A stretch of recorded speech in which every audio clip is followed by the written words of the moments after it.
Hello student, welcome to our classes. जैसा कि मैंने लास्ट लेक्चर में आप लोगों को मौर्य साम्राज्य के पतन के बारे में पढ़ाया था और उनके क्या क्या पतन के क्या क्या कारण थे उसके बारे में बताया था।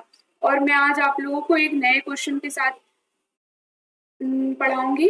भारतवर्ष की अवधारणा की व्याख्या करें। ये most most most important question है। ठीक है, मोस्ट इम्पॉर्टेंट क्वेश्चन है।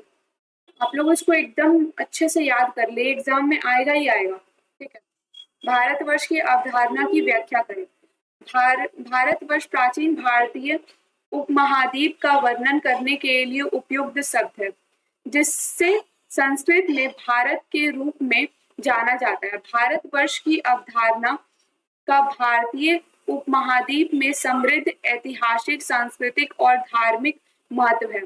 भारत नाम एक प्राचीन राजा के नाम पर पड़ा, जिसे भरत के नाम से जाना जाता है, जिसका उल्लेख अनेक हिंदू धर्म ग्रंथों में किया गया है।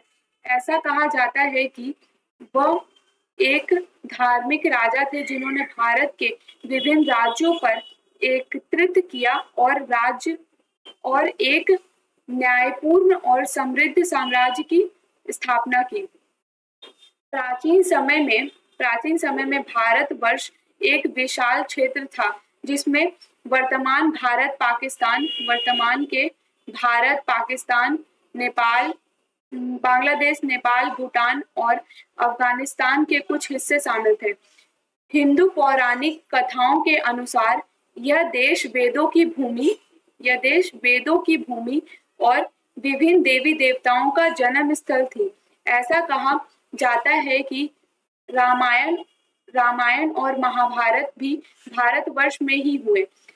भारतवर्ष की अवधारणा में भारत की राजनीति और सांस्कृतिक पहचान में भी महत्वपूर्ण भूमिका निभाई है। उपयोग इसका उपयोग एकता और सांस्कृतिक विरासत के रूप में किया गया। इसने देश की राष्ट्रवादी और देशभक्ति की भावना को प्रभावित किया। संक्षेप में भारतवर्ष एक समृद्ध ऐतिहासिक, सांस्कृतिक और धार्मिक महत्व के साथ प्राचीन भारतीय उपमहाद्वीप का प्रतिनिधित्व करता है।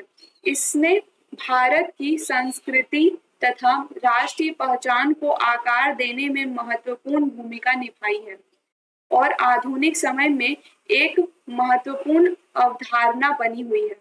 भारतवर्ष का भौतिक क्षेत्र को परिभाषित करना अत्यंत कठिन है। भारत के प्राचीन ग्रंथ पुराणों और महाभारत में भारतवर्ष की भूमि का वर्णन जिसके आधार पर उत्तर में हिमालय से लेकर दक्षिण में हिंद महासागर तक और पश्चिम में हिंदकुश पर्वत से ब्रह्मपुत्र नदी तक फैला हुआ है। भारतवर्ष में हिमालय, गंगा और सिंधु नदी की घाटी के उपजाऊ मैदान, पश्चिमी भारत में थार रेगिस्तान, मध्य और पूर्व क्षेत्र में घने जंगल और तटीय मैदान और पठारों सहित इस क्षेत्र की विभिन्न भौतिक विशेषताओं की विशेषता है। ठीक है, अभी आया भारत की वर्तमान स्थिति।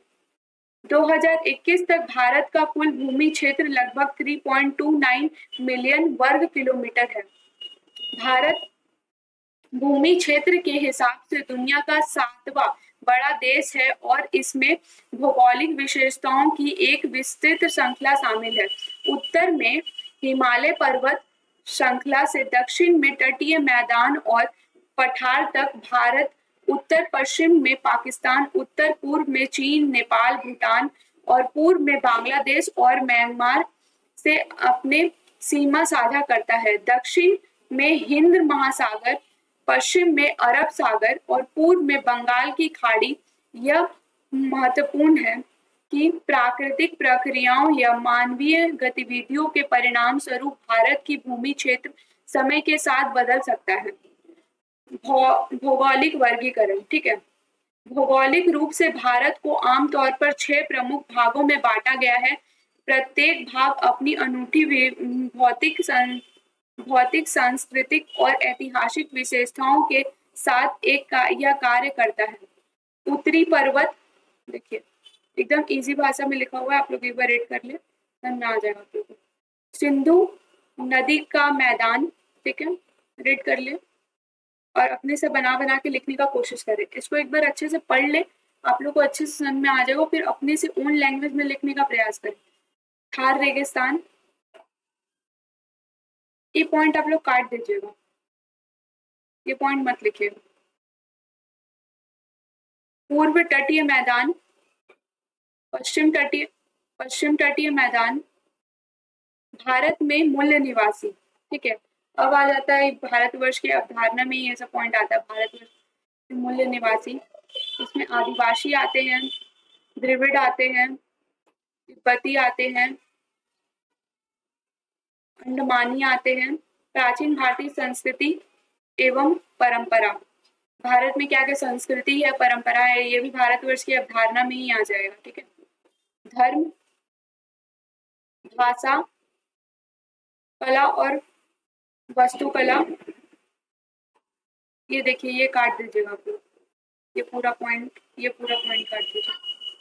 त्योहार और उत्सव, भोजन, सामाजिक संरचना, विज्ञान और दर्शन शास्त्र, बस ये आप लोग को आंसर समाप्त होता है। मैं आप लोगों को बता देती हूँ कि अगर 15 मार्क्स का क्वेश्चन आए ना, तो आप लोग एकदम यहाँ तक लिख दीजिएगा बेफिक्र होकर। और अगर ये क्वेश्चन शॉर्ट क्वेश्चन में आ जाए 5 मार्क्स वाले में या फिर 10 मार्क्स वाले में, ठीक है, तो आप लोग को मैं बता देती हूँ कहाँ तक लिखना है। अगर ये क्वेश्चन 10 मार्क्स या 5 मार्क्स में आता है तो आप लोग इसको यहाँ तक लिख के समाप्त कर दीजिए, यहाँ तक, इससे आगे मत बढ़िएगा। ये 5 मार्क्स या फिर 10 मार्क्स में आता है तो यहाँ तक लिखिएगा, और अगर 15 मार्क्स का आता है तो आप लोग पूरा यहाँ तक लिखिएगा। मैं लिख दे रही हूँ यहाँ पे ताकि आप लोग को समझ में आ जाए। देखिए यहाँ तक लिखिएगा अगर 15 मार्क्स का आता है तो, ठीक है, समझ गए आप लोग। और अगर आप लोगों को इसका PDF चाहिए तो डिस्क्रिप्शन बॉक्स में लिंक अवेलेबल है, आप लोग वहाँ से इजीली डाउनलोड कर सकते हैं, और कमेंट सेक्शन में भी लिंक अवेलेबल है, आप लोग वहाँ से भी डाउनलोड कर सकते हैं। अगर आप लोगों को कोई भी क्वेरी है तो आप लोग कमेंट करें, मैं आप लोगों को आंसर देने का प्रयास करूँगी। Thank you for watching.